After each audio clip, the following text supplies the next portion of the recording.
Hi guys! Good evening to everyone. Now is December 19, 2025, Friday. As you can see guys, sa video kong to, ipiplex ko na naman again ang aking phone case with the round at the back. Oh. What I mean guys, meron siyang bilog sa likod kasi magnetic siya at ang ganda pa ng quality niya. For sure guys, maglalast long talaga siya. At ang pinaka the best part ng phone case na to, ang mura-mura lang niya guys. Guys, tingnan nyo lang sa link ko or sa Yellow Basket ko. Ang ganda ng mga kulay, tapos tiningnan ko ang mga comments, reviews, reactions. Ang ganda guys. So, sabi ko sa sarili ko, hindi to budol. Kasi guys, honestly guys, ang old ng phone ko nasira. Pero I'm so very thankful kay Lord God, Papa Jesus Christ guys, at sa eldest brother ko.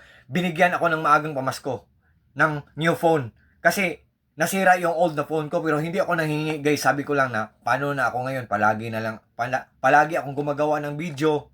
Tapos nasira yung old na phone ko, tapos Pasko pa. I thought magsi-celebrate ako ng Pasko na walang phone guys, pero binigyan ako ng eldest brother ko. Hindi ako nanghingi guys, so God's will talaga.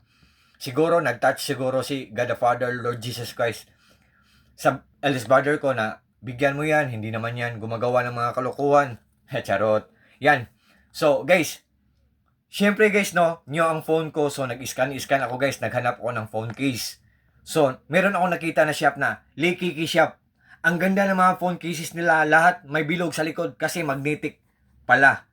Magnetic sila lahat at saka ang ganda ng mga kulay. Tapos ang mura pa. Ang ganda pa ng mga reviews, reaction, mga reactions, mga comments. So, sabi ko sa sarili ko, hindi to bodol. So, nag-order ako. Pero at that time guys, ang pera ko enough lang sa one phone case. So, sinigurado ko na lang yung color black kasi alam naman natin lahat guys na ang color black matagal madumihan. So, tingnan nyo lang guys, oh, ang ganda.